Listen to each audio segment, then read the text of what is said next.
Black on black crime is as a result of underinvestment and over policing. Do you think that if those black people were able to leave and kind of gentrify in a different way other communities, would they still be committing the same amount of crimes that you view that they're committing? What you're suggesting is that the black community is inherently violent, and the I'm not hold on, suggesting hold that. on, No, I'm hold not on, suggesting hold that. on, I'm not please. suggesting that. Let me finish my actual thought. Okay. The black community, when it's all together, is just going to inherently be violent, and the only way to remove the violence is to let us spread and intermix with other people. That's what I'm hearing from that That's not statement. what I'm saying. I understand that's what you're hearing, You but see that's what not I'm what saying? I'm saying. I do, but that's not what I'm saying. Because what you're implying is that when black people are gathered together, because of the proximity to other black people, we commit crimes. No, that's and not what I'm saying. What I I'm would saying ask, I feel like what you I would understand ask what I'm saying. is, why are we committing crimes? But everybody we can, commits we crimes. don't That's have the point to that I'm saying. commit I'm saying everybody crimes. commits Generational crimes, and who you're in proximity with is who you will end up committing the crimes against. So I get what she's saying. Nothing against Marion, but I think I get what the other lady is saying. She's not saying that you're prone to commit crimes because you're around other black people, but she's saying you're around people who happen to be black and you're already committing crimes. So the statistics against other black people are going to go up because that's who you're around. It's not necessarily it's not necessarily because you're around them, but it is because you're around them because they're there, but not because they are an influence in some way. And so, I think Marion probably slightly misunderstood, probably because of something else this lady may have said before, because I did skip around a lot, and she may have said something else crazy that made her think that that's where she was going. But I think she's simply saying that if you were to take the person out of the hood, would the hood truly be out of the person, and they go somewhere else where they still commit those crimes against other people? And would that damage the statistics of what's going on? Men are not taught how to regulate their emotions. And think about all the Men anger are and enabled the to be violent, which is a very different thing. Men don't have to regulate their emotions. Men well, can be. I'm just Men's speaking violence is from always my protected. experiences, like in the mental health field. Men's violence is protected. I don't know about men's violence being protected. If anything, a woman's violence is protected because they always make provisions for it. Oh, she's a woman. She's going through this and that. The man probably drove her to it. She's going through these and that things. It's hard being a woman. That the man. Look, you see more man hating content than women hating content out there. Dudes are more outspoken than they used to be, but when it comes to women violence, 9 times out of 10, you can watch a woman slapping the hell out of a dude, throwing things, breaking things, and you'll see more initial comments and concerns about what drove her to it rather than what she's doing. But watch a video of a dude busting a woman's windows out, um, throwing something, hollering at her, being a little bit overly aggressive, losing his mind. And the first thing that's probably going to come to people's minds initially is, "Oh, she need to get out of there. She need to call the police. Oh my God, she did with it." People's concern about women acting violent and throwing things and acting up and hurting men comes with more concern than a man doing it. So I'm not going to believe for a second that men's violence is protected at all. Not even a little bit. A man can't even typically raise his voice without concern. So I'm not buying that one. Of if we're not allowed to, well, anger is a secondary emotion. Underneath it is embarrassment, hurt, pain, like all of these vulnerable emotions, and men in our society are not taught how to process that. And if you take in generational trauma, all the trauma that black men have had to go through through chattel slavery. And like I said, my grandfather came back from war and he didn't get GI benefits and he has to support his family. Like, what do? It turns to anger. And the reason why there could be, and if you, again, kind of redlining, squishing all of these people and over policing, it's just, we're creating this self-fulfilling prophecy where no matter what, like there's going to be more violence in these areas because there's no, like, again, kind of going back to, we need the mental health programs, we need education programs to help uplift people. And the problem is that you have a lot of alpha women who want to be in the driver's seat, whether it be by choice or by force, whatever it is. But they think they should be, they think they should lead. Crap on men, forget men, all these man hating videos and content and things like that.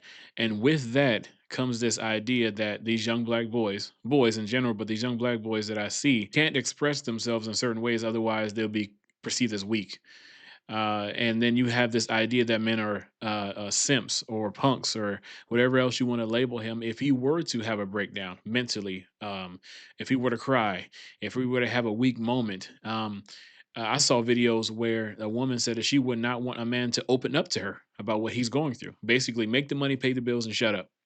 So, what is a man supposed to do if he is going through something emotional, mental? and he can't even confide in the person who's supposed to be his life partner. So, or his mother, if you're talking about boys. So, a lot of that goes into what's going on with these young black boys and the violence. A lot of that goes into this ideology that if you tell your children to sit down or shut up, if you tell them to behave, that it's somehow racist, it's somehow white supremacy. And correct me if I'm wrong, but it kind of sounds like you're giving these people who commit crimes an excuse for because whatever trauma No. that they've been through. I can No, say that's I'm not someone what's who's saying going through anything. grief and trauma right now. My mom suddenly died 3 weeks ago, and I every single sorry day, to hear thank you, I go through every stage of grief multiple times a day. It is the most I can't cuss on here, but you know what I'm trying to say. And I still have to continue on going through my life. Our bills need to be paid. Me, and my husband, I have to be there for him. I have to go through life. I don't get to just go, commit Do you- crime because I've been do you through have trauma. do you have the support in place? Like, what does your support look I mean, like? We I have can't- my husband, and we can can't talk talk about discuss this that. too much But because even I'm if gonna I go into didn't, like therapy that's stuff, still not but- an excuse to go and commit No, crime to it's harm not, people, but if you and have it's no not. other option, if you have no No, idea what I to don't do. agree. Like if you add in the mental health aspect of like we have echelon of needs. At the bottom is need for safety. What you guys are talking about is all the way up here. You can look it up, Maslow's hierarchy of needs. It's self-actualization of like knowing what to do. That's all the way up here. We're talking about feeding yourself and all that kind of stuff. That's So why down do they? here. To say that all that up there is all the way up there, no, that should be right there at the base. How to feed yourself, what to do to make money, all that should be hand in hand. That should not be way up here. That's how you teach people how to get a job. That's how you teach people to live within their means. That's how you teach people to be humble and do what they can do until they can do what they want to do. That should not be all the way up there. See, that's the problem. She says she wasn't making provisions for people to go out there and commit crimes, but then when Savannah mentioned grief, she was like, well, what choice would you have? You have a choice. At the end of the day, you have a choice. And that's where people like this think that the system is too hard on people, especially black people, when they commit certain crimes. Well, look where they come from. Well, the law is the law. You may not be eating what you want to eat, but you're eating. You may not live where you want to live, but you're living. You may not have a car, but you have enough money for a bus or get Uber. You have to do what you have to do, but there's a way to keep it legal at the same time. Go from I have no idea what to do to I'm going to go murder someone or I'm It's going to go steal desperation. someone or It's I'm going to go steal a desperation. car. And it's Oh, man. So I think when you bring up generational trauma, I think people can experience trauma on a number of levels. I think it's an insult to the intellectual intelligence, the emotional intelligence of the Black community to say that you are going through X, Y, Z, so that must be the reason that you're killing people or robbing people or and that's fair, but I think the Black community is smart enough to know what is right and what is wrong and that killing people is not the answer. I don't think that murder is necessarily a result of only generational. I think fatherlessness is a big part of the generational trauma that exists in the Black Who do we community. blame for that? And Obama For spoke about that fatherlessness? as well. I know Welfare? you guys mentioned No, Obama. I think we blame men who have kids and then abandon them. Oh, well, I think that's who we I blame. love that. I think that's who we blame. I think I that's think who we blame, which is why it's can really blame, but important. can I say something super fast? I want to point out that Black women were incentivized by the welfare state, by LBJ, to kick Black men out of their home so that they could get more assistance. So we have a track record benefiting from the government by not having a Black man in the house. You can have more money if you are a single parent home. What did people do? They said leave so that the government can be my father. Hey, look. That is 1,000% spot on. I don't know who this lady is. I'm actually going to go back to the beginning so we can catch everybody's names. Because I don't know anybody's official name, but I know a lady over here in the black is her page is Black Card Decline. We know Savannah Craven right here in the middle. Marion is in the beginning, and we have Cameron who's second from who's right next to Marion. This lady right here, I don't know. I've seen her, but I don't remember her name. We're gonna go back, but she's 1,000% spot on.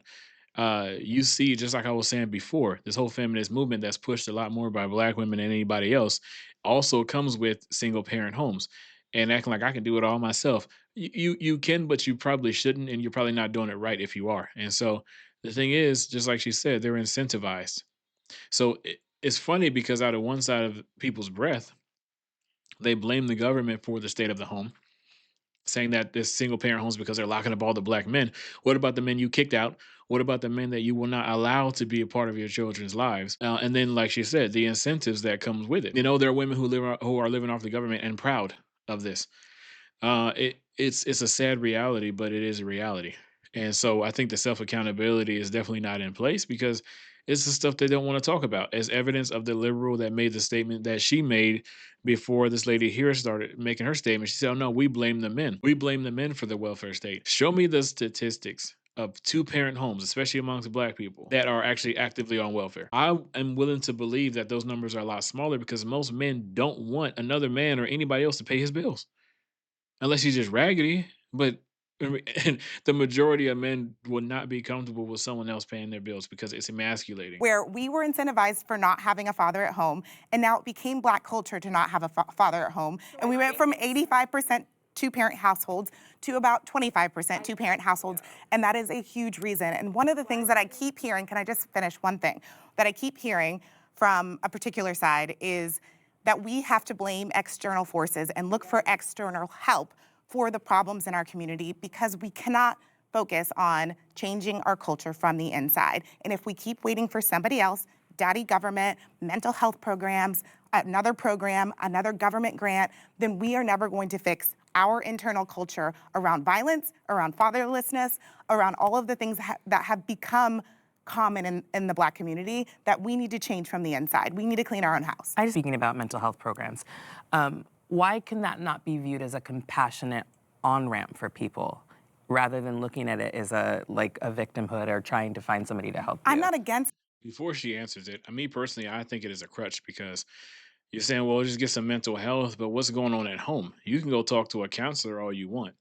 You can go do whatever you want outside the home, but when you go back, what are you going back to? Is it a fatherless home? Is it a toxic mother? I think that a mental health program would only be valuable if mothers and fathers encourage their children to attend a mental health program. If we put that mental health institution in the middle of a predominantly black neighborhood, what do you need? You need the transportation to get your kids there. You need the time off work to go there. You need to have the mental space to be able to commit whatever it is they're teaching you. These are all things that you fundamentally need to feel like the things that I need to feel secure, my access to housing, to food, to healthcare, all of that needs to be satisfied. Okay, so I think what everybody is missing here is obviously she brought up the fatherlessness, and it's a big problem within black women, the culture that black women believe in, and this is why they're 5 times more likely to raise criminals, to raise people who commit crimes. They kill the most of the black community via abortion. And if you think think about it's black women's fault? Absolutely, black women have to be held accountable too, whether you know that or not. If you think about Hold on. How is it not black women's fault for going in there and allowing a doctor to remove a child from your body? I've heard this argument before and I still don't understand it. I still don't get it. How is it not anybody's fault for that matter, but we're specifically talking about black women? How is it not that woman's fault for allowing herself to go in there and take the life of a defenseless child? I've seen the argument that says, well, no, healthcare is limited for black women. Well, you found the money to go pay for that, and if it was free, you're an even more evil person. So you found the time and the effort to go in there and get rid of that child rather than trying to find a way to make sure you could take care of it. And I cannot sympathize with anybody for that, regardless of where you're living, regardless of what your financial situation is. If you're that worried about your financial situation and healthcare accessibility, then keep your legs closed tightly. So when it comes down to it as a culture, I think one problem that we have is we do look to the party system, which is why I'm an independent. We look to the party system for who's going to help us, who's going to save us, and it always ends up going back to culture. All of our issues end up going back to culture because at the end of the day, we can say we need this and we want this, but we as a collective need to make a conscious choice to do things differently. The reality is, you go to a black community, you go to a white community, there are big differences in what we're saying. And we can say it's this, and that, but to say that black on black crime is not a problem is a problem. I believe in the black community enough to know that we have the ability to make things better for ourselves, and it starts with accountability and not pointing the finger. Affirmative I cut it right there, and then she's exactly right.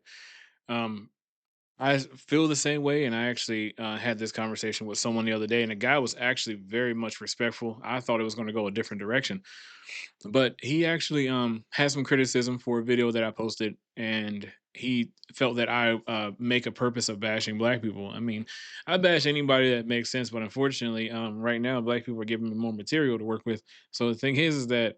Um, we didn't understand each other. Well, he understood my side actually. I didn't understand his, but it didn't turn into an argument.